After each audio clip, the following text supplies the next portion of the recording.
દેશ પ્રેમ તો દરેક વ્યક્તિમાં હોય છે, પરંતુ અમદાવાદની 13 વર્ષની કિશોરીનો તો કંઈક અલગ જ દેશપ્રેમ છે। સતત કર્ફ્યુ અને હિંસા વચ્ચે ઘેરાયેલા શ્રીનગરમાં 15 ઓગસ્ટના અમદાવાદની 13 વર્ષની તંઝીમ તિરંગો લહેરાવીને સલામી આપશે।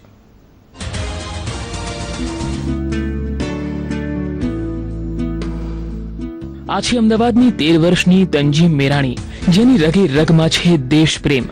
માત્ર 13 વર્ષની ઉંમરમાં પણ તંઝીમને દેશપ્રેમ માટે સાહસ કરવાનો નિયમ લીધો છે। 13 વર્ષની ઉંમરમાં સાહસ અને નિડર બનીને તંઝીમ 15 ઓગસ્ટના રોજ અશાંતિગ્રસ્ત એવા શ્રીનગરના લાલ ચોકમાં તિરંગો લહેરાવશે। તંઝીમે પોતાના પિતાની પ્રેરણાથી શ્રીનગરના લાલ ચોકમાં તિરંગો લહેરાવવાનું નક્કી કર્યું। તંઝીમનું માનવું છે કે કાશ્મીર ભારતનું અભિન્ન અંગ છે અને તે ભારતનું રહેશે, ત્યારે કાશ્મીરમાં ભારતનો જ તિરંગો લહેરાવવો જોઈએ।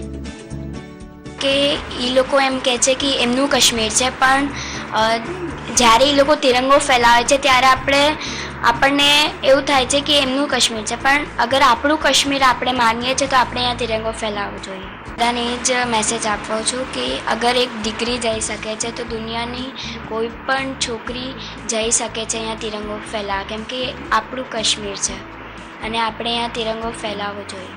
તમામ ભારતીયોમાં જન્મથી જ દેશભક્તિ અને રાષ્ટ્રભક્તિની ભાવના હોવી જોઈએ અને તેમાંથી બાળકોમાં દેશ પ્રત્યેની પ્રેરણા જાગે છે। જો કે શ્રીનગર ભારતનું જ છે અને ત્યાં ભારતનો જ તિરંગો લહેરાવવો જોઈએ તેવું તંઝીમના પિતાનું માનવું છે અને તેના માટે જ તેઓ પોતાની 13 વર્ષની પુત્રીની શ્રીનગરના લાલ ચોકમાં 15 ઓગસ્ટના દિવસે તિરંગો લહેરાવશે। ત્યાં પાકિસ્તાનનો ઝંડો લહેરાવવામાં આવે છે અલગાવવાદીઓ દ્વારા, ત્યાંના માઇન્ડ વોશ કરેલા યુવાનો દ્વારા। લાલ ચોકની અંદર, શ્રીનગરની અંદર ISIના ઝંડાઓ ફરકાવવામાં આવે છે, પાકિસ્તાનના ફરકાવવામાં આવે છે।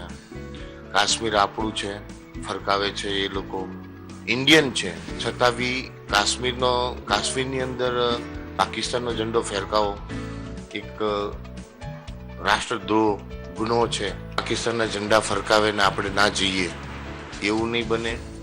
આજે આ એક તંઝીમ જાય છે અને કાલે આના પછીના 15 ઓગસ્ટે 26 જાન્યુઆરી હજારો, લાખો અને કરોડો તંઝીમો ત્યાં જશે। શ્રીનગર પહોંચીને તંઝીમ અલગતાવાદીઓની સામે રાષ્ટ્રધ્વજ તિરંગો લહેરાવશે અને તેની દેશભક્તિની સાથે સાથે બહાદુરી, નિડરતા અને સાહસિકતાનું ઉદાહરણ પૂરું પાડશે। ત્યારે તંઝીમના પરિવારની જેમ દરેક પરિવારના સભ્યોમાં અને દરેક બાળકોમાં રાષ્ટ્રભક્તિ પેદા થાય તો શ્રીનગર તો શું, દેશના કોઈ પણ ખૂણામાં અન્ય દેશના ઝંડા ન ફરકે। મિતેશ ગોહિલ, સંદેશ ન્યૂઝ, અમદાવાદ।